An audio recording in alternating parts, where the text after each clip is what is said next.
మాజీ మంత్రి కృష్ణా జిల్లా వైఎస్ఆర్ కాంగ్రెస్ పార్టీ అధ్యక్షులు పేర్ని నాని గారి ఇంటి దగ్గర నిన్నటి నుంచి ఉద్రిక్త పరిస్థితులే ఉన్నాయి. జనసేన పార్టీ ఆవిర్భావ దినోత్సవం అట.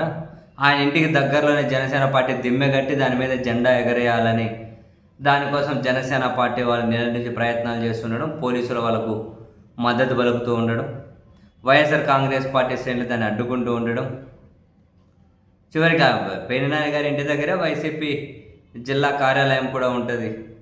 చివరికి రోజు ఆ కార్యాలయం దగ్గరికి పనిచేసే సిబ్బందిని, అంటే పనిచేసే వాళ్ళను పంపించకుండా పేర్ని నాని గారి ఇంటికి వెళ్ళే ఆ హౌస్ మేట్లు ఎవరైతే ఉంటారో, ఇంట్లో పనిచేసే వాళ్ళను కూడా పంపించకుండా నానా హంగామా చేసి, మధ్యలో ఇంకెవరినో వేరే వైసీపీ నేతలను అరెస్ట్ చేసుకొని తీసుకెళ్లే ప్రయత్నం చేసి, మొత్తం అంతా కనుక రచ్చ అంతా ఇదంతా చూస్తూ ఉంటే కావాలనే ఫ్రస్ట్రేట్ చేస్తూ ఉన్నట్లుంది.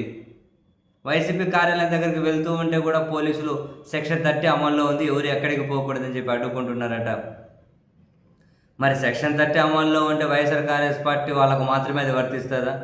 మరి జనసేన పార్టీ వాళ్ళు అక్కడ బ్రహ్మాండంగా అల్జల్ చేస్తూ ఉన్నారు కదా, వాళ్ళకు అమలు కానీ సెక్షన్ 30 వీళ్ళకి ఎట్లా అమలు అవుతుందో తెలియదు. సో కావాలనే పేర్ని నానిని ఫ్రస్ట్రేట్ చేయాలని చెప్పి, కావాలనే ఆయనతో జగడం పెట్టుకోవాలని ప్రయత్నాలు చేస్తున్నట్లయితే ఇప్పుడు కాదు, ఇంతకుముందు పేర్ని నాని గారి ఇంటి దగ్గరికి వెళ్ళి జనసేన వాళ్ళు దూసుకుపోవడం, పదే జనసేన వాళ్ళే మరీ ముఖ్యంగా కూడా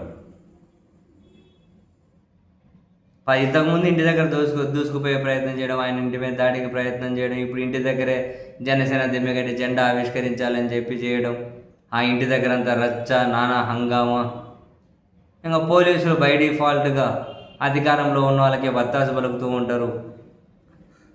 వత్తాసు పలకడం వేరు, ఇప్పుడు పూర్తిగా సిస్టమే అధికార పార్టీలాగా పనిచేస్తున్నారన్న విమర్శలు కళ్ళ ముందు కనిపిస్తున్నాయి కదా. మొత్తం సిస్టమే ఏదో రాజకీయ పార్టీలకు సబ్ బ్రాంచులాగా పనిచేస్తూ ఉన్నారు ఈ వ్యవస్థలే అని. సో ఎంతగానో ఆంధ్రప్రదేశ్ రాజకీయాలను భ్రష్టు పట్టించగలుగుతారో, ఎంతగానో ఈ వ్యవస్థను దిగజార్చగలుగుతారో అంతా చేస్తూ ఉన్నారు. బహుశా పేర్ని నాని గారి టార్గెట్గా పదే ఆయన ఫ్రస్ట్రేట్ చేసి, పదే ఆయన ఇంటి చుట్టూ ఇటువంటి రాజకీయాలకు పాల్పడి, అల్టిమేట్గా ఏమైనా కనుక ఉల్టా వాళ్ళ మీదే కేసులు పెట్టి, మరి ఎట్లా టార్గెట్ చేద్దాం అనుకుంటున్నారో తెలియదు. కానీ పేర్ని నానిని ఫ్రస్ట్రేట్ చేయడం రెగ్యులర్ ఇంటర్వ్యూస్లో జరుగుతూనే ఉంది. ఆయన చుట్టూ ఈ గొడవలు, ఈ వ్యవహారాలు అది నిత్యకృత్యం అయిపోయాయి. అధికారం ఉంది కదా అని చెప్పి ఏ స్థాయి వరకైనా వెళ్ళి హంగామాలు చేసుకుంటూ వెళ్తామంటే కాలం ఎప్పుడు ఒకేలాగా ఉంటుందా?